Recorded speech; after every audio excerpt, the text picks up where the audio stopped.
Ça tourne? Top. Bonjour les amis, j'espère que vous avez passé de bonnes vacances de carnaval.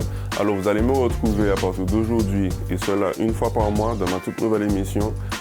Je ne vais pas dire le nom tout de suite, vous le saurez bientôt. Alors ça a pour but de mettre en avant les clients, leur histoire, parce qu'ils ont tous des histoires extraordinaires. C'est des personnages qui m'affectionnent beaucoup, avec qui j'ai parlé lors de coupe de cheveux et j'ai envie de le partager avec vous.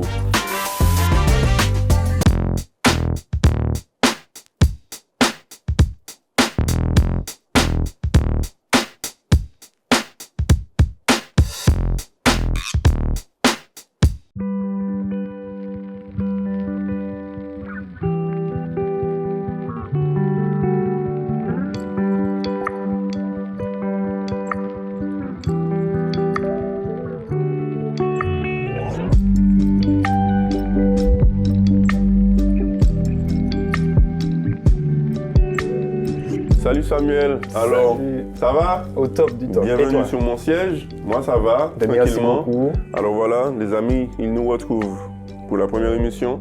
Nous allons te coiffer et tu vas partager avec nous ton histoire. Pas de souci. Alors je me présente, moi je suis Samuel Vebob. Je suis un époux, un père et un chef d'entreprise également. Donc je viens du Lorrain, j'ai 29 ans. On n'aurait pas dit, mais j'ai 29 ans. Et voilà quoi. Je suis jeune, ambitieux et j'aime la vie. Ouais, c'est super, hein. Super pote, c'est un pote, un frère. Il est là avec moi depuis quelques temps. Ça fait 10 ans qu'on se connaît maintenant, c'est ça? 10 ans. Et voilà, j'ai voulu partager ton histoire parce qu'elle m'a beaucoup touché. Bon, on est plus que potes, hein. Et j'aurais aimé que tu nous parles un peu de ton parcours. Qu'est-ce qui a fait de toi l'homme que tu es aujourd'hui? Par quoi tu es passé, etc., etc. Donc, disons-nous plus sur toi. Alors, bon, j'ai tellement de... Ma vie est tellement, comment dire, mouvementée. Mais on va commencer par le commencement. Alors, tout d'abord, je nais dans une famille de père et d'une mère. Je pense comme toute personne normale. Heureusement. Et du coup, mes parents se sont séparés à l'âge de 3 ans. Ouais, très jeune, quoi. Ouais, très jeune. Et du coup... Ça a été un traumatisme? Ah oui, ça a chamboulé mon enfance. Okay. Pourquoi? Parce que un enfant sans ses deux parents, logiquement, il sera déstabilisé. Ouais, il ne sera pas équilibré. C'est vrai. Et du coup, grandissant, j'ai pris le mauvais chemin, le chemin de la facilité. Ouais. C'est-à-dire tu as fréquenté de mauvaises personnes. Exactement. Au Lorrain ou sous différents secteurs? Au Lorrain, et ensuite, comme mes parents justement ils étaient séparés, mon père il habitait sur Fort-de-France, ma mère au Lorrain. Et quand j'étais sur Fort-de-France, c'était la vie, la débauche. Voilà, la débauche. Et justement, j'ai ramené cette débauche au Lorrain, auprès de mes amis d'enfance au Lorrain. D'accord. Du coup, j'ai ramené la drogue, j'ai ramené quoi Tu as fait du bordel. Voilà. Donc, dis-nous plus, c'était quoi, la drogue? Ouais, la drogue. En fait, j'étais vraiment accéléré. C'est-à-dire, dans ma tête, fallait que je sois millionnaire. Okay. Et pour être millionnaire, j'étais même prêt à vendre mon âme. J'étais même prêt à faire des sacrifices pour être millionnaire. Pourquoi? Parce que j'avais une idole. Cette idole il s'appelle toujours Soulja Boy. Je ne sais pas si vous connaissez. Et Soulja Boy, je me disais non, on se ressemble trop. Comme si, en fait, je me calquais à lui. Okay. Tu vois? Et du coup, je pouvais faire n'importe quoi pour être riche, pour justement lui ressembler. Pour l'argent, pour atteindre la gloire. Et je me disais non, c'est pas possible, frère. Je peux pas, en fait, comme si cette vie-là ne m'appartient pas. Ma vie, ça doit être une vie de riche, de millionnaire. Et du coup, j'ai vendu de la drogue. Je draguais des filles pour qu'elles puissent se prostituer pour moi, pour amener de l'argent. J'ai volé beaucoup de personnes. J'ai arnaqué beaucoup de personnes. Et tout ça, c'est... C'est l'œuvre du mal, quoi. L'œuvre du mal, frère, l'œuvre du mal. Voilà. Mais est-ce que c'est par rapport à ton enfance que tu as vécu tout ça ou c'est parce qu'en fait, tu considères que tu n'étais pas encore entré dans ta destinée réellement. Voilà, j'aurais voulu savoir à quel moment, justement, cette histoire de vêtements, de mode, tout ça, est rentré dans ta vie, quoi, a fait partie de toi. Donc, c'est à l'issue de tout ça que tu as voulu changer, tu as voulu te ranger, en fait. Exact. Et en fait, c'était déjà en moi. Donc, c'est-à-dire quand j'étais petit, mon père, j'allais dire mon pâtir. Donc, mon père, il m'habillait super bien. Super bien. J'étais le gars le mieux habillé de l'école. Partout où j'allais, j'étais au top. Tu vois, parce que c'est un monsieur qui aimait s'habiller. Et du coup, je pense qu'il m'a transmis ça sans le vouloir. Et du coup, j'étais au collège. J'avais déjà des fournisseurs sur Internet. Internet venait d'exploser. J'avais déjà des fournisseurs de Polo Ralph Lauren, des casquettes New Era, des chaussures et tout, même si c'était des faux. Mais je commercialisais déjà des produits en étant au collège. Et tu les vendais du coup pour les copains, voilà. Mais c'était à but de quoi? Tu te faisais de l'argent pour survivre? Est-ce que c'était juste par passion ou voilà quoi? Le but c'était quoi à cet instant? Donc à cet instant-là, en fait, comme c'est venu à moi, c'est pas un truc que j'ai cherché. C'est venu à moi. Je me suis dit, oh ouais, pas mal. Donc on peut se faire des sous comme ça. Donc du coup, je suis rentré dans le mood business. Et c'est à force, j'avais vraiment la passion pour les chaussures, pour les sneakers, pour l'habillement. Et c'est pour cela que je me suis redirigé vers ce domaine. Alors, mais raconte-nous un petit peu. Je sais que bon, on s'est connus quand je travaillais à Fort-de-France. Donc bon, je sais qu'à cette époque-là, nous étions tous les deux, hein, à ce moment un peu dans la rue, un peu, hein, on avait des mauvaises fréquentations. Donc, parle-moi un peu de toi, comment on s'est connus à cette époque, qui tu fréquentais, qu'est-ce que tu faisais à cette époque? Ouais. Donc à cette époque, vraiment moi-même, j'étais pas très bien. Tu sais, quand on est jeune, des fois on se cherche. Tu vois, on cherche notre identité. On cherche déjà à appartenir aussi à un groupe. Et tu ne seras pas avec les ringards. Moi, j'avais choisi d'être avec les thugs. Voilà, avec ça, les gars de la rue. La rue qui t'appelait, quoi. Voilà, ce style de vie, voilà, exactement. Exactement. Allez, en soirée, tu l'as fait ça? Je me souviens bien sûr. En soirée? Oui, en soirée. Okay. Exact. Et dans la rue, c'était quoi? C'était drogue, c'était alcool. Ouais. Tu vois, chaque jour, des fois, je me réveillais, c'était pour aller près de la rue, pour fumer, pour boire, pour être avec les potes, tu vois.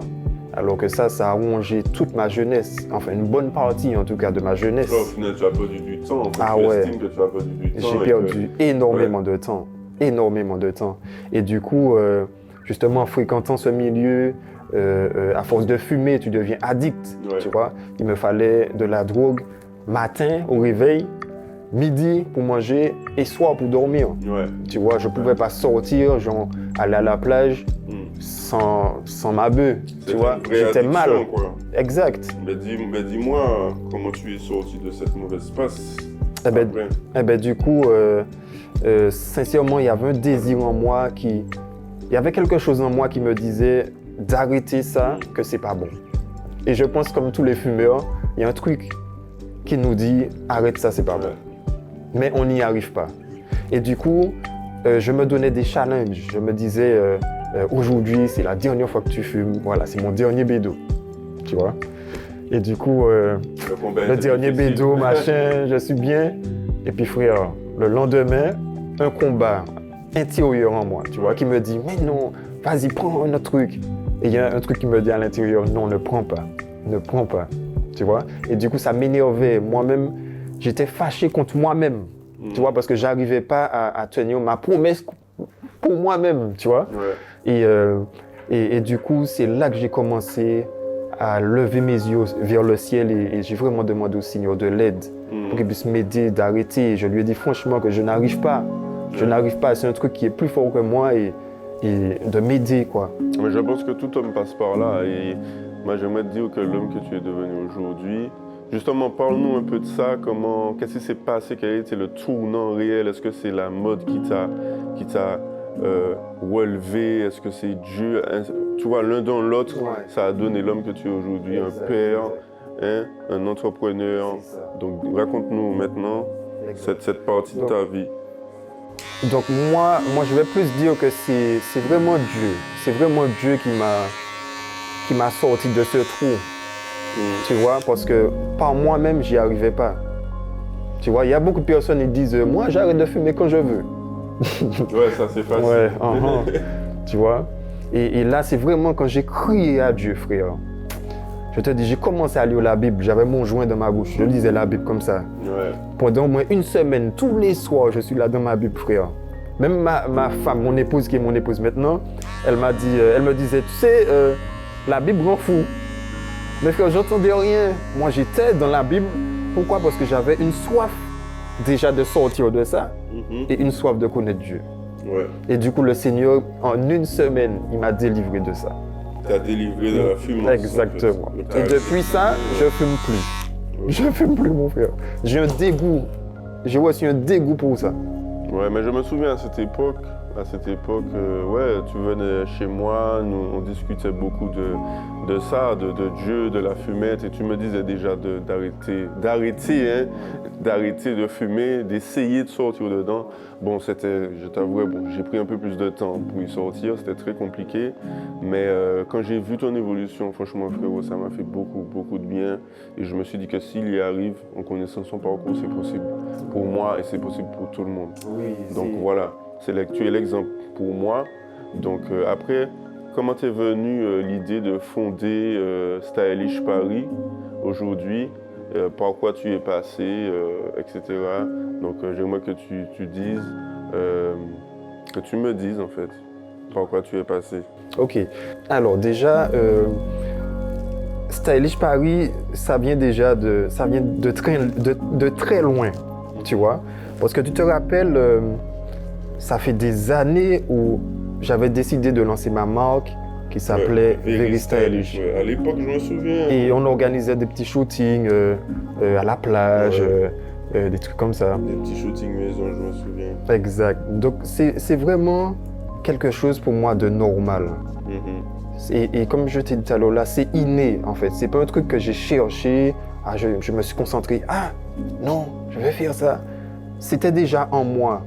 Et j'ai juste extériorisé la chose. Mais du coup, tu n'as jamais travaillé avant? Si, j'ai travaillé avant. J'ai fait quoi? J'ai fait de l'espace vert, j'ai fait de la sécurité. Justement, je me cherchais, je ne savais pas où était ma place. Et justement, en faisant tous ces métiers, je constatais que je n'étais pas vraiment à ma place. Je travaillais, je dit comment il faut que ça me fasse là. Tu vois, je suis là, il a coupé ça, mais je me dis qu'est-ce que je fais là? Comme si c'est pas, non, c'est pas moi, frère. Tu vois? Donc du coup, j'ai décidé de créer mon entreprise. Avant, c'était Stylish Store, maintenant c'est Stylish Paris. Et vraiment, je propose des chaussures, des vêtements, des produits de luxe également sur commande. Voilà. Donc voilà. Et c'est pas spécialement pour faire des sous, mais c'est vraiment pour porter aux hommes, surtout aux hommes de la Martinique, de l'assurance. Ouais. Tu vois, parce que quand tu es bien habillé, tu te sens bien, tu sens que tu vas partout et que tu marches la tête haute, tu vois. Et c'est plus dans cette optique-là que je suis. Et puis voilà, faire des hommes heureux. Voilà. Très bien. Ben là, la coupe est presque finie, mon frérot, mais tu peux me dire en conclusion qui es-tu devenu aujourd'hui? Est-ce que tu es rentré dans ta destinée? Est-ce que tu penses que tu es rentré dans ta destinée? Ah oui, complètement. Tu sais, avant, je vivais une vie de mort. Je n'étais pas vraiment épanoui, tu vois. Ma vie n'avait pas de sens. Mon gars lever, on regardait aller fumer, et puis voilà, tu vois. Alors que maintenant, ma vie a réellement un sens. J'ai une famille, je suis marié, j'ai une famille à prendre soin, tu vois. Le Seigneur m'a donné une famille à garder, à protéger, tu vois, à aimer. Là, je suis vraiment dans le rôle de l'homme, tu vois, de papa, d'époux, tu vois. Et il y a les affaires également, tu vois. Ça, c'était quelque chose... Ça va? Oui, tranquille. Tu sais, il faut qu'on soit toujours satisfait.